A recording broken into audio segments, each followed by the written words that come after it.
All right, 23 DCCR 0319 on Lupe Gomez. I've got Mr. Nichols here for the state. Mr. Radford is here. Sir, you, Lupe Gomez. I'm sorry?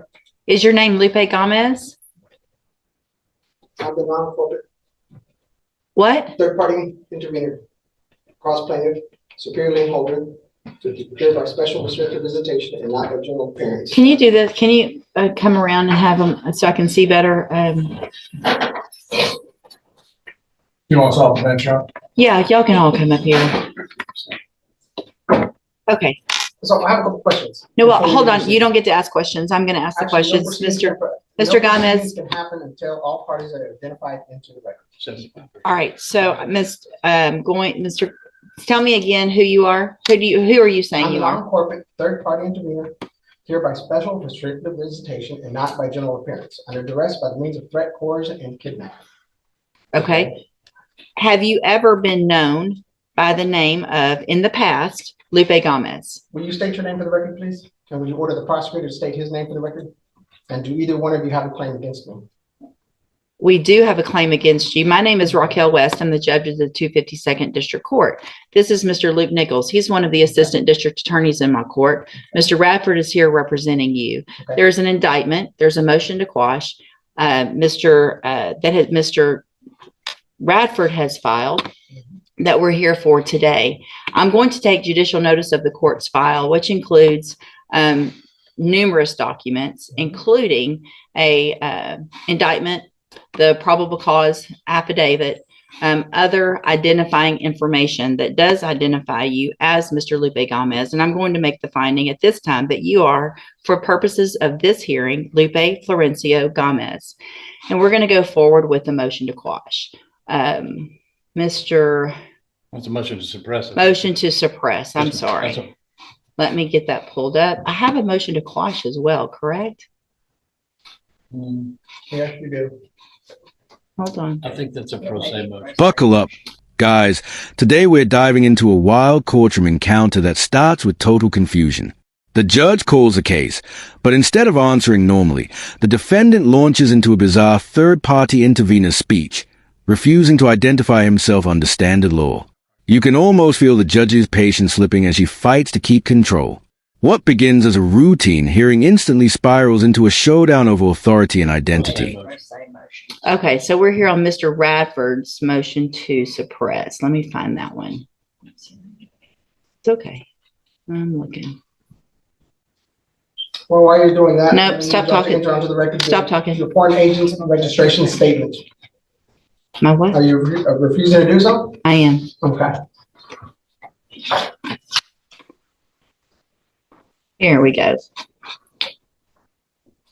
All right, so Mr. Radford filed, it's entitled Motion to Quash and or Suppress Evidence. Oh, okay. And that's why I was confused because it just showed the first part. And 23 DCCR 0319, this was filed April 29th of 2024. And Mr. Nichols, you may call your first witness with regard to the suppression. State calls Officer Chad Morrison. Would you please call the name?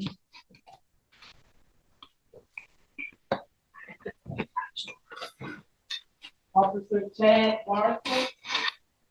No response, Your Honor. All right, Mr. Nichols. Your Honor, I have no other witnesses in this time for this hearing. The state rests. May I make a statement on the record? Yes, you may. Your Honor, I was in contact with Officer Morrison last week. He is formerly of Port Arthur Police Department. He now is with a different agency in the greater Houston area.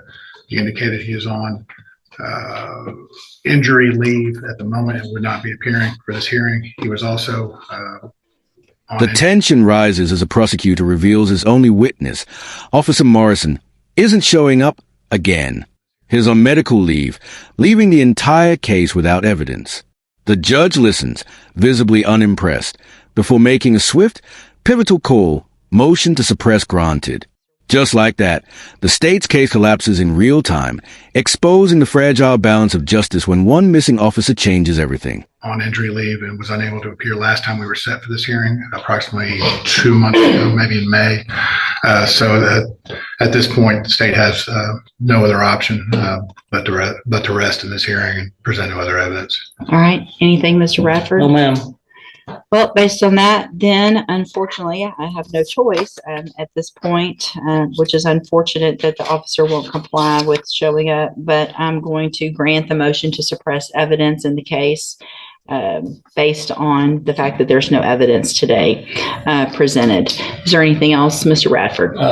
Moments later, the courtroom shifts from legal to personal. The judge announces the case is dismissed, the bond money to be returned. Seemingly a victory for the defendant. But before relief can settle, the mood changes. A sharp question slices through the calm. When did you smoke pot? Suddenly, what looked like an ending transforms into a new confrontation, setting the stage for a moral reckoning. I would ask that the court dismiss the case, but I think Mr. Nichols is already preparing that. I'll tender dismissal of the court, Your Honor. All right, Mr. Gomez, I have granted Mr. Radford's motion to suppress because the officer didn't show up. What that means is there's obviously no evidence that would be able to be presented in your case. Mr. Nichols, it looks like, is going to present a dismissal based on the fact that there won't be any evidence, and I'm going to sign that. Your case will be dismissed. Okay. You can go back with the One more bailiff. question. The bond money, being that the case has been dismissed, the bond money needs to be returned. Did you pay a cash I bond? paid cash, $5,000. But you're back in custody. You're right. But I still paid. The case is this. Yeah, that you can take that up with the district clerk once you're released. All right. Maybe excuse her. Yes, if you'll please get me an order. I'm going to make a notation on this, but if you'll send an order. I'll try to e-file one this afternoon. All right, thank you. Mr. Eccles, when did you smoke pot? Why would you do that when you know you're coming to court for a second-degree felony offense?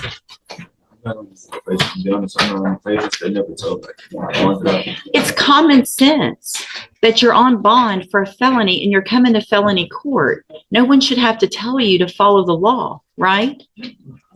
I'm going to raise your bond for, it is a bond condition that you follow the law. So when you made bond, part of your conditions was that you follow the law. You haven't followed the law. I'm going to raise your bond in your case. What was the bond that you made? Let's see if I can figure that out. Judge, I'm sorry. How old are you? 27. Yeah. I never made any mistakes since I quit this. I paid all the time, came to court on time. You have, are you working? I'm just lost my job recently for transportation. What I'm saying, I have a newborn, man. My daughter's 3 months. I'm trying my best. You're trying your, how are you what are you, hold on. What are you doing to help your child that's 3 Now the months? judge's tone hardens. She scolds the defendant for smoking marijuana while out on bond, reminding him that obeying the law is a condition of his release.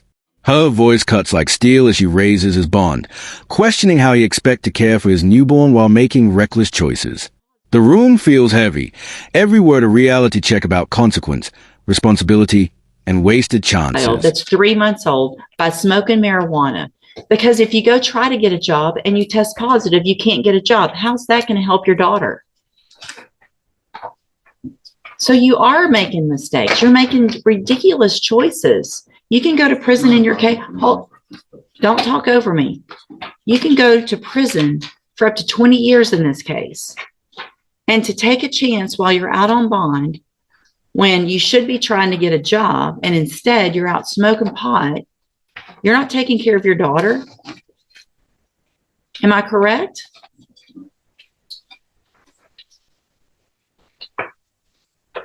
Judge,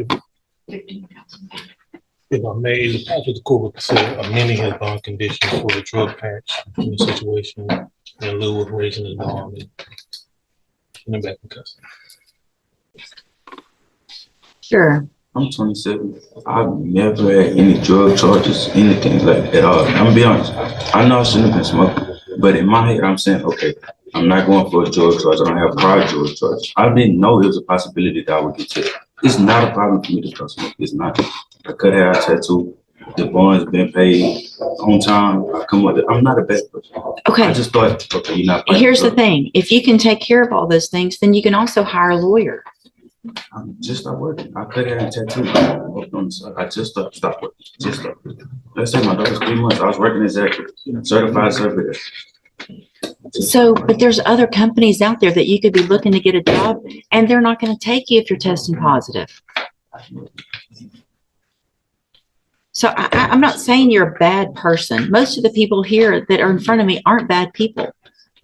They're people who are making very bad choices, which is what you've done, right? Probably on more than one occasion. So if you don't have a problem doing that, I mean, we've got a couple of things going on here. Number one, if you were working for Zachary, I'm not real sure why I appointed you an attorney back when, okay. So you should already, if you have all those certifications, there are other companies out there, you don't have criminal history right now. You should be able to get a job. He is already a felon. Robbery. I'd like to point out to the court, when he was on probation for that robbery, one of the allegations on his motion to revoke, for which he was revoked and given 10 years, was 2 positive samples, one for tetrahydrocannabinol and all the other for barbiturates. So he at least has some problems with drugs. July 16. I didn't quite know cases as an adult. Well, you just said you never had any drug problems. I never.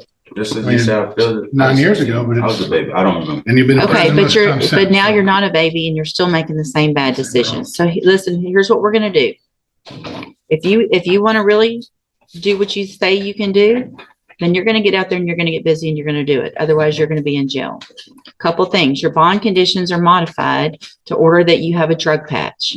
You get that drug patch within 24 hours. The initial drug patch obviously is going to test positive, but it shows me quantities, not just that it is, but it's going to qualify it on how much is in your system.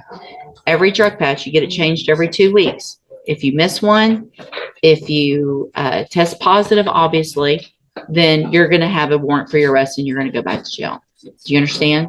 If that amount is not going down, you will be back in custody. In addition, you will go find a job. You will prove to me that you are doing that. You need to apply for at least 3 jobs a week. You need to be applying for 20 jobs a week. If you really want to take care of yourself and your child, then you should be out there hitting the pavement every single day, finding a job. Clean up, test negative, go get a job if you have these certifications. Prove that you're not still 16 and making those stupid decisions. All right. I'm going to reset your case. You need to stay in touch with Mr. Lewis. I want proof by tomorrow that you have the drug patch. Mr. Lewis, your bondsman can let you know where you can go get that on. As soon as you leave here, call the bondsman. Actually, before you leave, the probation officer has a list of places that has it. She's going to give it to you right there at that desk.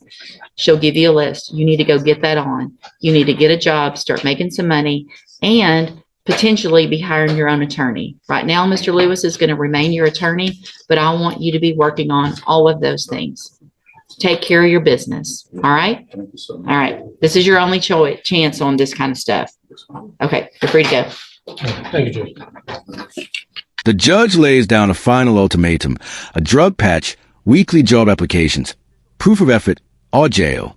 The defendant pleads that is trying, but the judge isn't swayed. She challenges him to prove his more than bad decisions, reminding him this is his last chance to turn things around. The gavel doesn't just close a case, it seals a warning.